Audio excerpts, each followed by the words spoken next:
Hey guys, welcome back to Beer Geek Nation. I'm your host, Chris. Thanks for joining me once again. Joined by two special guests once again, Mr. Ben Hoover. Hola. Mr. Nathan Cornwell. And today we are looking at one of the bigger Belgian beers. This is Delirium Nocturnum. It is the Belgian Strong Dark Ale. Comes in at 8.5%. Pretty much available everywhere, available year-round. I know you can get it. We can both get it here. So I've never had it. It's always one that I've always wanted to try. It's from Belgium. You know, how bad can it be?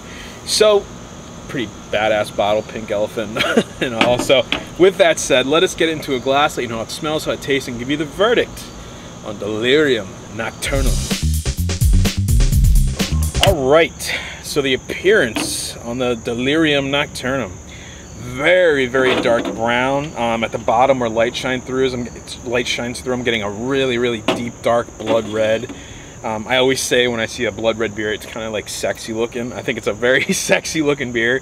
2 fingers worth of head. Like you say, it's about two shades of brown. There's a dark brown and there's a white, kind of foamy, fluffy ice cream looking head.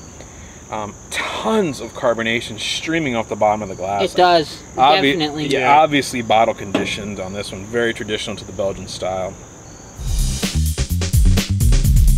Alright, so the aroma on the Delirium Nocturnum. I smell the yeast very strongly on this one. A lot of really big fruit notes, and it's bright fruit. Yeah. You do get raisins, plums, figs, but it's really, really prominent. Kind of almost citrusy. Citrusy, a little bit, yeah. Citrusy and yeasty is what I'm getting most. Breadiness, almost like a raisin bread.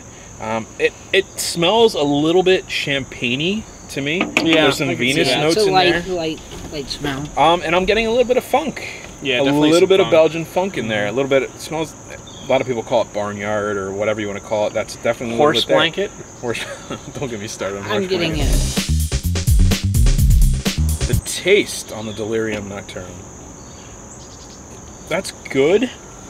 My initial thought is it's a little bit thinner than I like my Belgian Strong Darks to be. I'm getting deep dark fruits, but they're not real prominent. I'm getting a lot of carbonation to kind of clean the palate. It's a little bit sour, a little bit on the sours. It's acidic, sour, yeah. A little bit of funkiness in there. Lots of caramel notes, lots of big roasted kind of bready notes in there. What are you guys getting in it?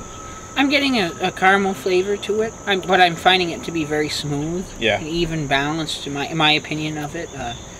It's definitely an easy drinker compared to some. Those of you drinking at home with us, take note that the dark fruits are there, high carbonation, definitely a little funkiness. The acidic quality of this beer is really a bonus.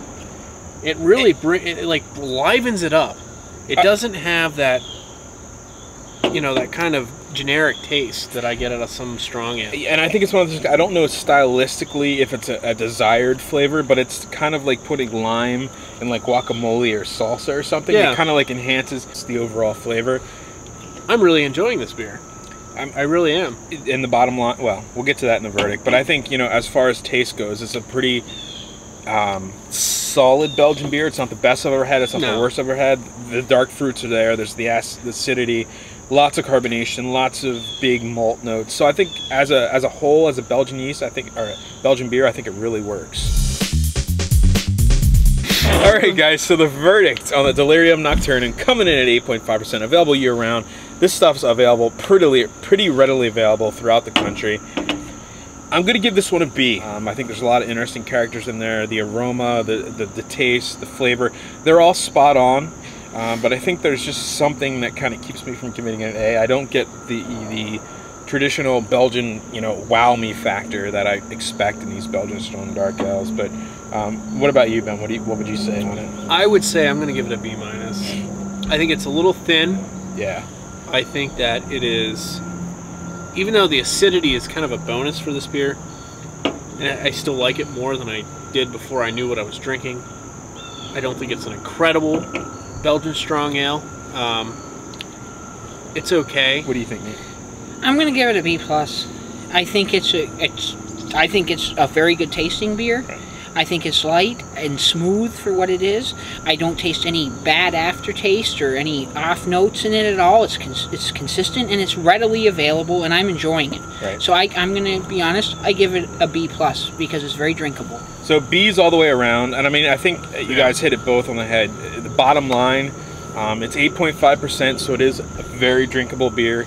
It's available pretty much everywhere. It's available year-round. Price-wise, it is a little bit expensive, but you are getting, you know, they do make this in the smaller bottles. Right? Yeah, the 375s, yeah. But I've only ever seen it in the big bottles. They do make it in smaller bottles.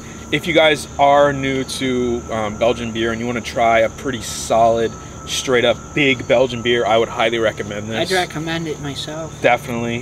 Yeah, so with that said, life's too short, my friends. Drink amazing Belgian beers. Cheers. Cheers.